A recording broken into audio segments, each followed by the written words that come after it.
A rich man who paid a large sum of money for an old dilapidated house shocked those in an auction. When he finally got to the house, he took only a box from it.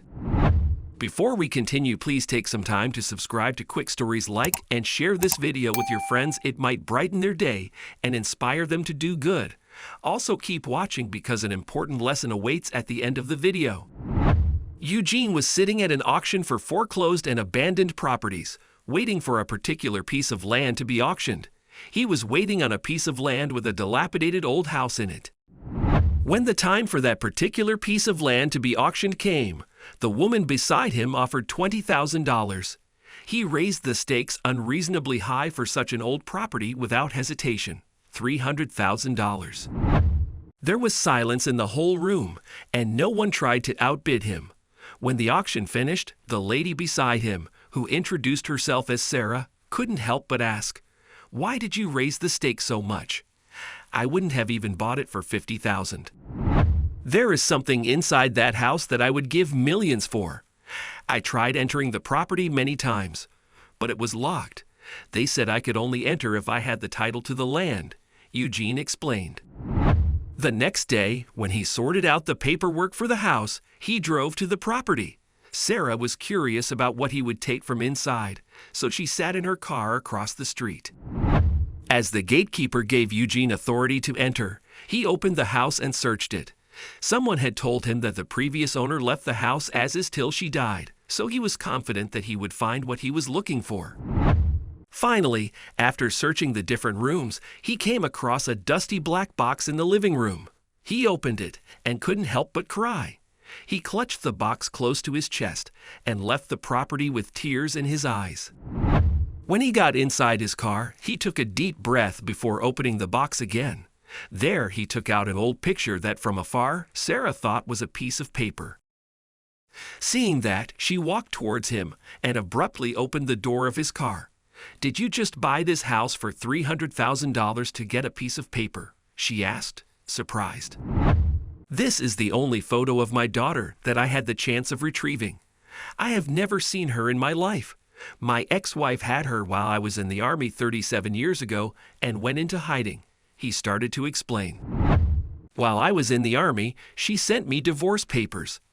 I didn't know that she fell in love with another man, and they eloped. They left my daughter at an orphanage," Eugene revealed. "I'm sorry to hear that," Sarah said, suddenly feeling guilty that she kept invading the man's personal space. "How did you find out about your daughter?" she asked. "I was at an Army veterans reunion when I bumped into one of my comrades' wives. She asked how my daughter was doing, but I had no idea what she was talking about. She quickly apologized and said she didn't know that my wife and I had separated while I was in the Army," Eugene, who was still clutching the photo, answered. "So that's my sad story," Eugene told Sarah. "My ex-wife had bumped into that woman while she was pregnant, and years later, I find out that I actually have a daughter of my own. I hired a private investigator to help me, but he could only help so far as to point me to this house." Sarah was speechless, still standing by the door of Eugene's car. Although she wanted to leave to give Eugene some space, she realized that he was also looking for someone to listen to his story. He continued, saying, "The private investigator told me that my ex-wife and her new husband lived here and that they never had kids of their own. When the property was returned to the state when they died, it was in the list of contents that there was a photo of a baby girl as well as a box of baby toys. I'm glad you found a photo of your daughter. I really am. I wish there were more I could do to help," Sarah admitted. "I know I'll likely never see her again. If you need this house, you can stay here. I've got what I needed anyway," Eugene said. "Really?" Sarah said, completely shocked. Eugene nodded his head. "Sure, why not? This is my calling card in case you need it," he said before handing Sarah the keys. When Eugene drove away, Sarah couldn't believe what had just happened.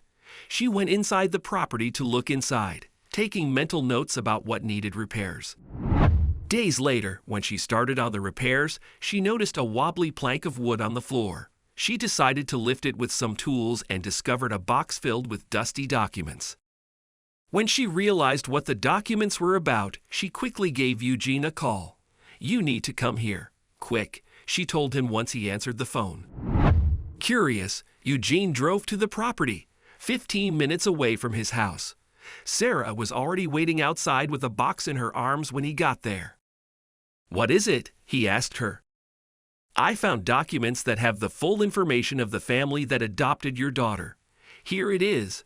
Your daughter's name is Clarita Thompson," Sarah said excitedly. "What?" Eugene said, taking a folder from the box Sarah was holding. He couldn't believe his eyes. He actually had a chance of finding his daughter. "Thank you, Sarah. I need to get going now. I'm going to call my private investigator to help me locate them," Eugene said, hugging Sarah before running back to his car. After a couple of days, Eugene's private investigator located Clarita and her adoptive family. When Eugene introduced himself, Clarita was more than happy to meet him. It turns out that Clarita lived an hour away in a nearby town. She volunteered to drive to her father's house, where they met and made up for the lost time. Eugene explained to her what had happened, how he was in the army and did not know that his ex-wife was pregnant, and how he only accidentally found out that he had a daughter through a chance encounter with an old acquaintance. "God's timing never fails, Dad," Clarita replied to him after he explained himself. "I'm glad we found each other before it was too late," she said, hugging her dad.